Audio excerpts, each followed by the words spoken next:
Hey guys, I'm Derryl Gabel. Today I'm going to be showing you how to reamp with the Axe FX. The model I'll be using is the Axe FX 2 XL Plus, but you should be able to do the same thing with the Axe 2 Mark II. So let's get started.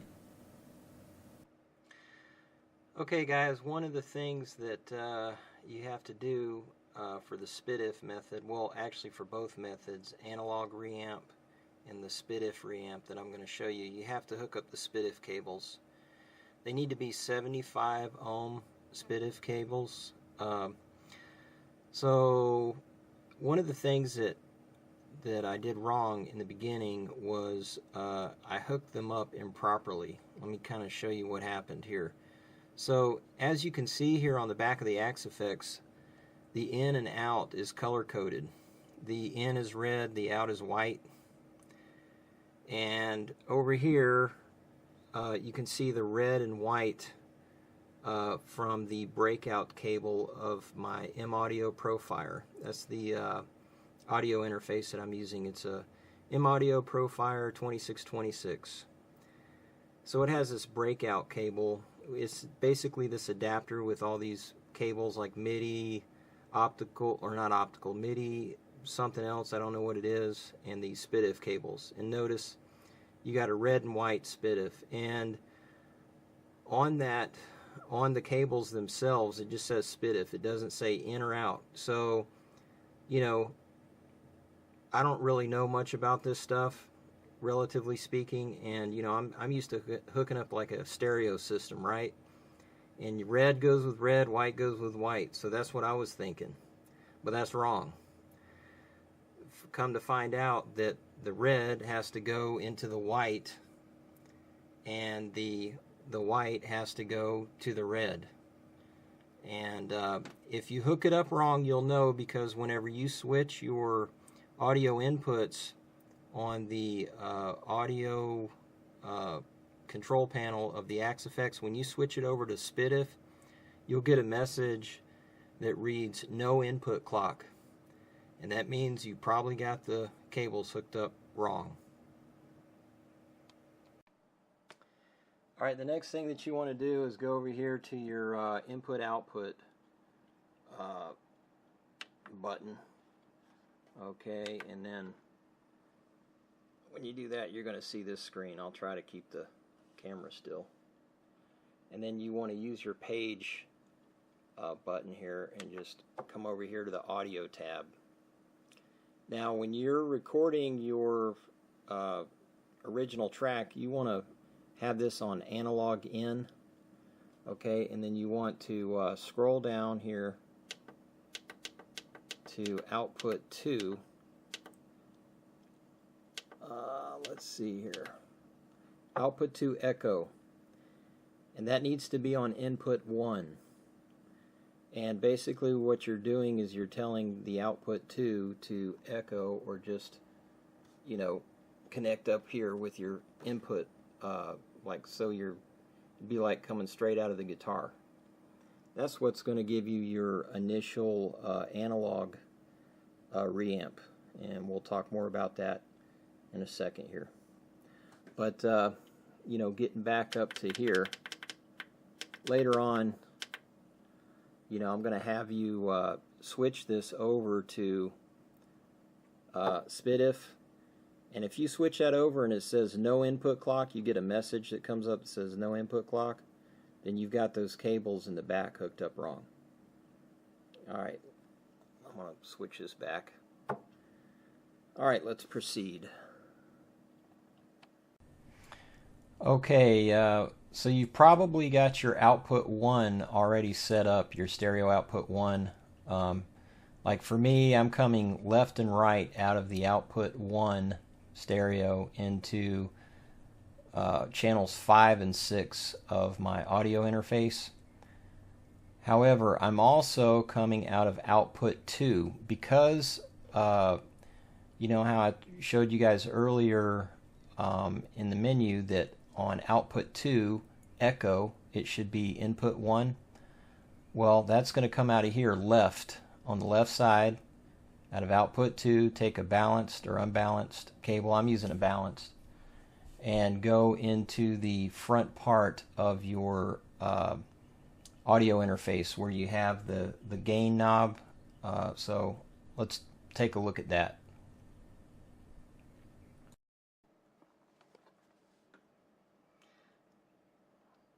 Okay, so I'm coming out of the output 2, left side of output 2, into channel 1 here, and this is how I'm going to get my dry track that's analog. And notice how I have the gain turned all the way down to the mic side. And be sure that you have your button here pushed in for instrument as opposed to mic. Alright, so let's take a look at the next part. Okay, for my DAW, I'm using Sonar Platinum. So I've got my preferences pulled up here, and I'm in driver settings. And notice that the sampling rate is 48K. And now the audio driver bit depth, it says it's on 24, but notice how it's grayed out. And earlier, like whenever I was trying all this and I was getting a noisy signal and I thought it was on 24, it actually wasn't. And somebody on the forum noticed that this video I had made explaining that I was getting noise, he noticed that it was a Baker man actually. He said that, oh yeah, I noticed up here that it says 48/16, meaning that I actually had a 16-bit depth, and I didn't realize that. But now I do. One of the missing pieces from other diagrams and things that I had seen was this right here under File, go to Audio Data. This needs to be on 24. I had mine set on 16, didn't realize it.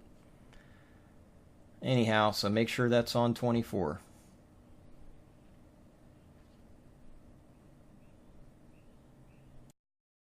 Okay, now we're taking a look at my Profire's settings, my audio interface settings. So the sync source, it should be on internal, at least for me. I noticed somebody else,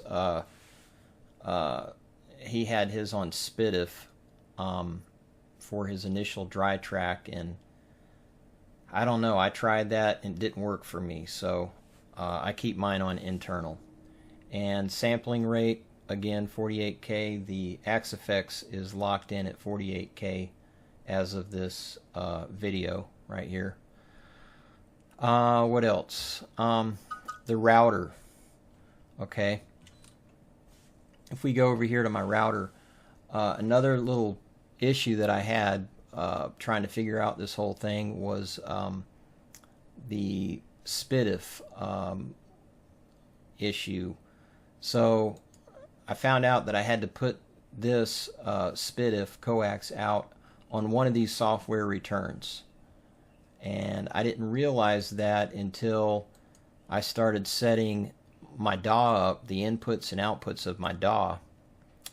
For instance, and we'll get into this in just a second, but just to show you what I'm talking about, a lot of guys that had diagrams were showing that their output on their dry SPDIF track was set to SPDIF on the output, and I'm like, where is my SPDIF? I do not see it, because one thing that was throwing me off is that you'll notice that on my input there is a SPDIF, see right there for the Profire, M-Audio Profire, right, SPDIF. So I'm like, okay, where's my M-Audio Profire output SPDIF? And I couldn't find it. Well, that's because I had to go into the router settings over here where it says SPDIF and select one of these software returns, and I just decided to select software return 25. Okay, so just in case you're curious to how I have my mixer set up in my audio interface, so for channel 1 I've got it on analog in 1, and you know, for 5 and 6 I have the output, the stereo output left and right of the Axe FX. So that's analog in 5 and 6 right there.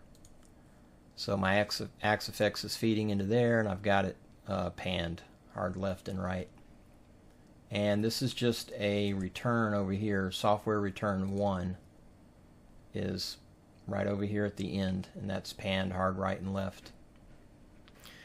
Alright, now let's have a look at how I've got my DAW set up. So if I look at track 1, this is my SPDIF direct, the dry track here.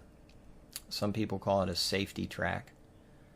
The input, let's look at that. So I've got that set at SPDIF left, okay, because you're, coming right out of your guitar, that's mono anyway.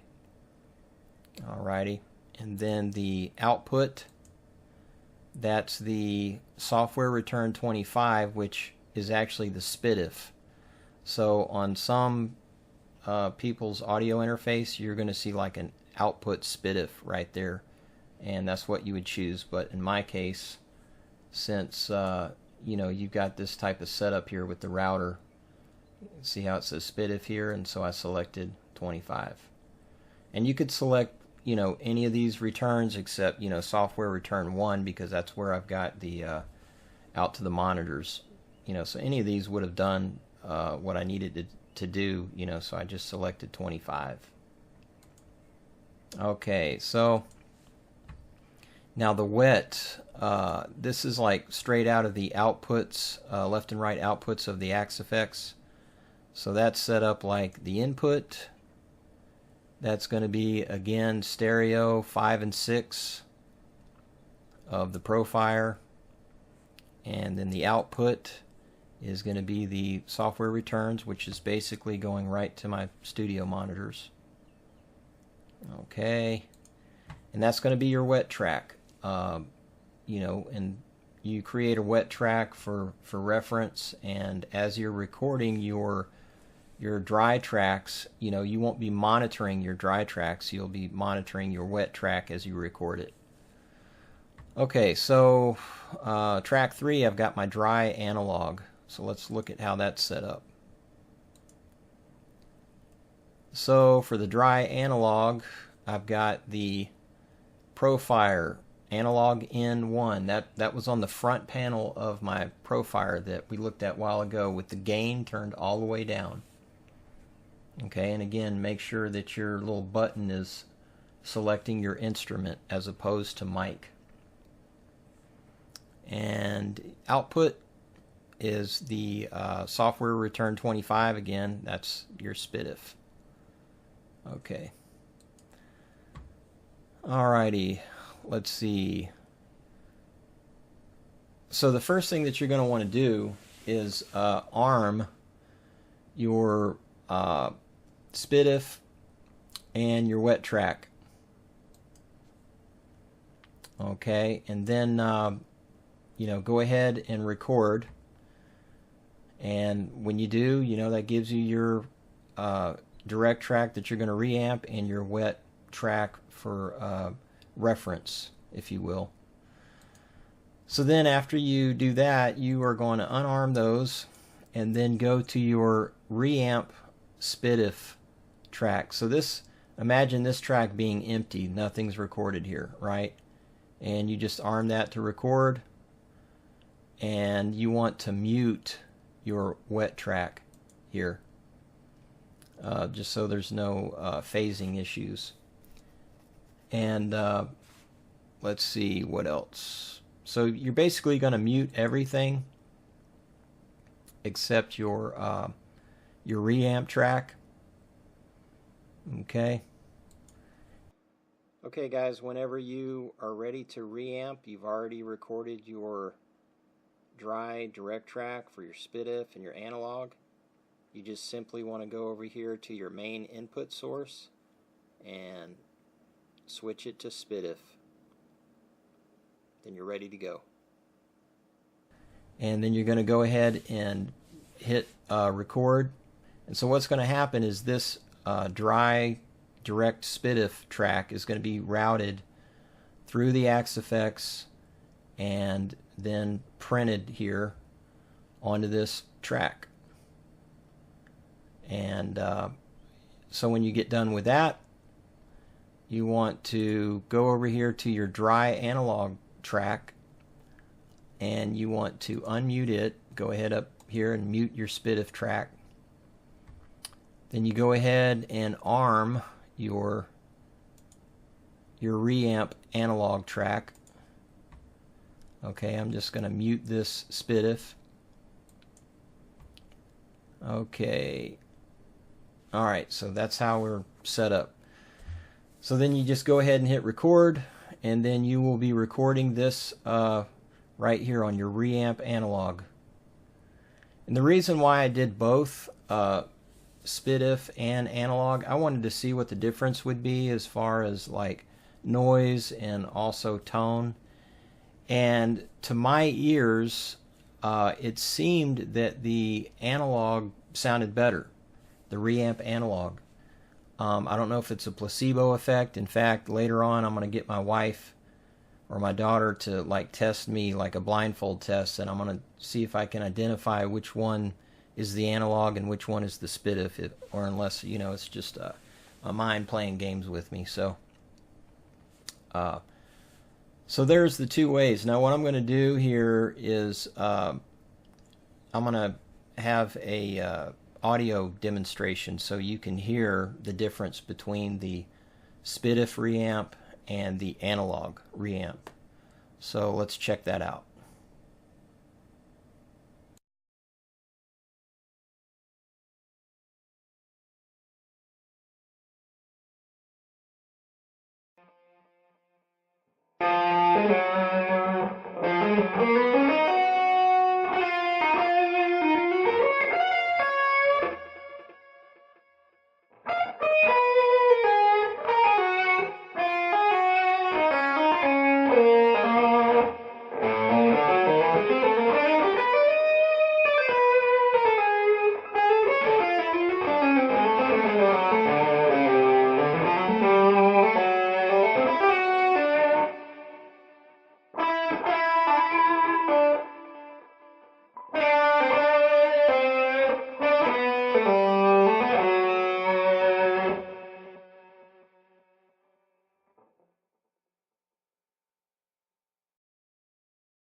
Okay, so now I want to look at the latency. You know, there is some latency, but what's kind of strange, and maybe someone can explain this to me, but here I'm looking at the Reamp SPDIF. Okay, that's this green, and the orange or red up here is the wet original. So I would have thought that the wet original would have been sooner than the reamp. In other words, the reamp would have latency, so that would be moved, you know, back further over here, right? But it looks like the opposite is the case, and I'm just baffled by that. So maybe one of you guys that understands this can explain that to me. But as you can see, as far as the latency, you know, I know that's going to be inconceivable to the ear. I'm sure if you played them both together that there would be some phasing type of issue, but you know, as long as you don't play the original wet reference track with your reamp track, you know, there shouldn't be a problem. And so there you have it. I hope this video has helped you. And you know what, another thing that I should bring up here is this is one of the things that I took a look at to kind of help me get started. You know, I admit, you know, even though this was done just very well, excellently put together, there were just some things that I was confused about just because I'm new at this whole thing, and so I had to do further research. For example, you know, when we look at, and by the way, this was done by Sasha on the Axe FX forum. Just look under reamping. But like when we look at the SPDIF connections here, you know, it does say in and out and so forth. But again, you know, that was one of the things that kind of threw me off, because, you know, I'm so used to the color coding thing, you know. Red goes with red, and like, look at this, green goes with green, right? And so I was trying to color code and hook those SPDIF cables up, you know, like that, and that's not how you're supposed to do it. Anyhow, again, I hope this helped you guys out. Please subscribe to my YouTube channel. There's a lot of guitar stuff on there, and thanks for watching.